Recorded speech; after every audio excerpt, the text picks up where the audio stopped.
please like, subscribe, click the bell for notification, click it.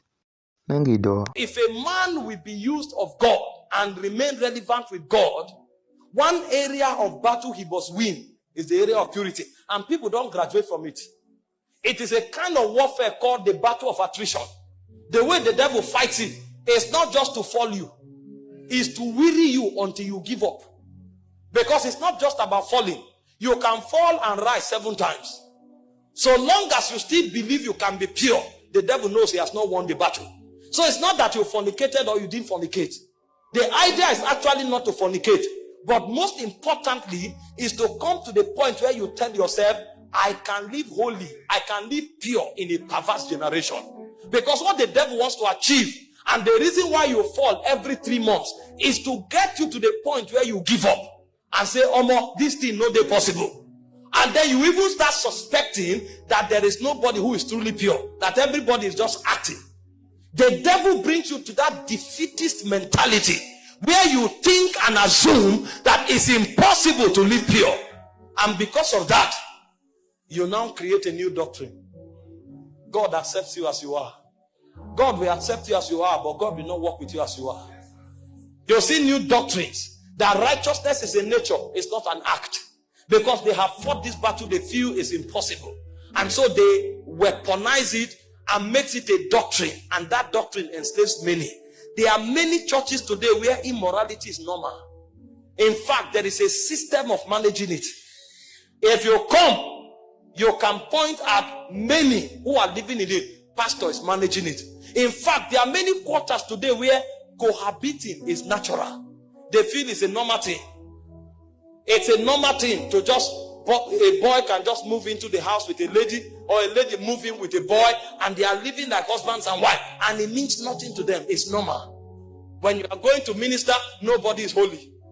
All you need to do is just to ask God for mercy, because all of us, we are work in progress. And so they legitimize iniquity. Today we have thrown morality to the gutters. Look at scriptures and find out men who captains the move of God. The Bible spoke concerning Joseph in Genesis 39 verse 9. A woman of a big man in the city threw herself at him. Those days, when you are a man of means in society, you marry the best of women. Just the same way you ride the best of horses. And this woman threw herself to Joseph. Do what you want with me. I am all yours. And Joseph asked himself a question.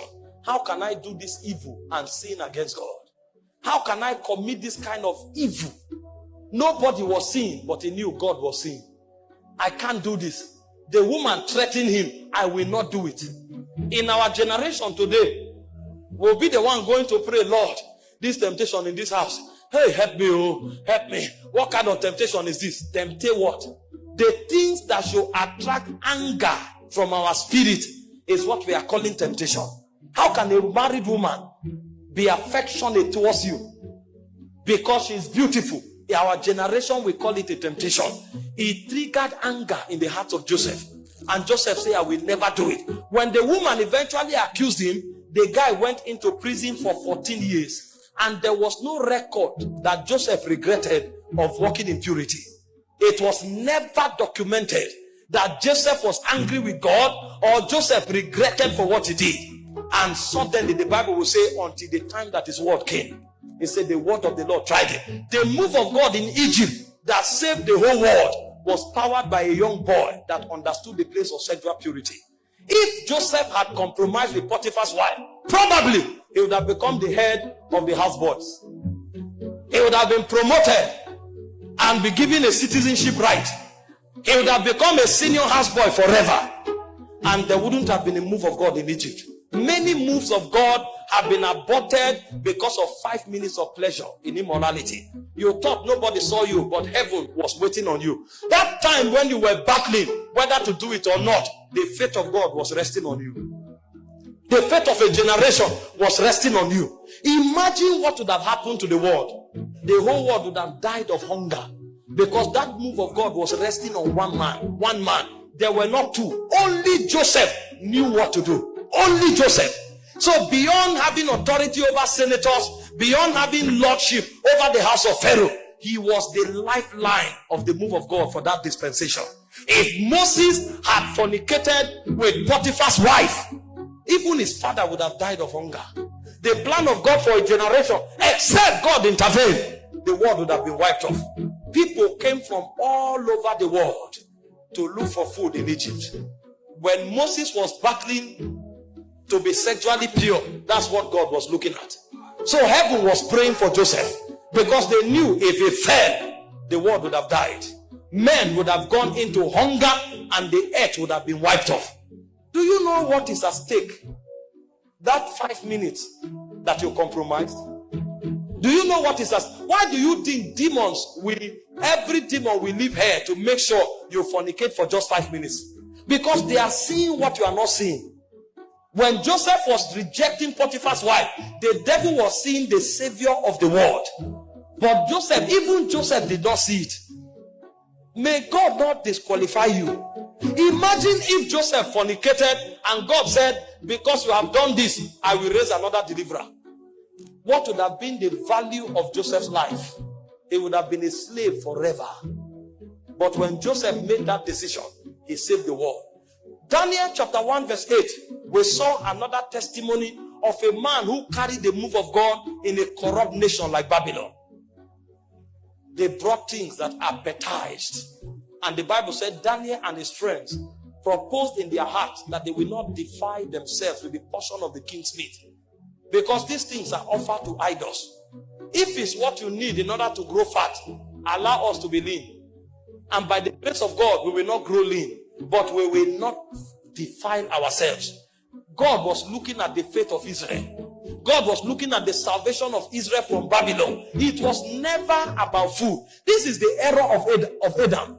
He thought it was about an apple. The devil knows this transaction is not about an apple. It's about the destiny of the human race. It's about the move of God over a dispensation. You are bargaining apple. A spirit is bargaining territories. You are bargaining apple. A spirit is bargaining the destiny of millions. Who told you it's an apple? You think the devil will come to you to strike a bargain with you about an apple? Do you know how busy the devil is? The Bible said the devil is running to and fro the earth. A being that busy, you think he will come away from his busy schedule and is arguing with you for 1 month just to sleep with that lady because of the pleasure? There's something he's seeing that you are not seeing. He has checked in the heaven and he has discovered that you are one of God's 7 soldiers for the next move of God. And if he brings you down, the move of God is at stake. You are thinking it's about pleasure. The devil is seeing the move of God that you are not seeing.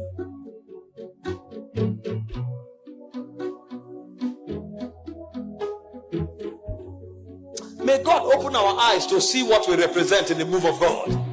Some of you who are sitting here now, you don't even have food to eat. But in the next 5 years, you are the one to supply food to Christians in Gombe. And you didn't know it's part of your agenda. Because when the move of God starts, there will be a need for somebody to man the gate of supplies. And you are the one heaven has chosen. And the devil have seen that if you are not there, many will die of starvation. And he has come 7 years before and projected an agent before you. The boy comes with a well-carved beard. He has spent 2 years in the gym, built his chest, and is coming to you in the evening with singlet and well-carved beard. And you are going to your room. You carry his picture. You are smiling. He sends you a message. You are beautiful. If you want to know, go to the mirror. The mirror too will tell you the same thing.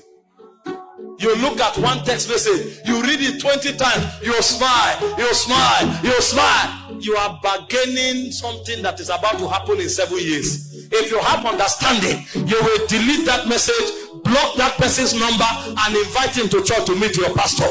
If you have not yet been converted, I have no interaction with you. For what has light got to do with darkness? What has light got to do with darkness? I have no business with you except as you are converted. Because I know my purity is not just because I love to be pure. It's because the move of God depends on it.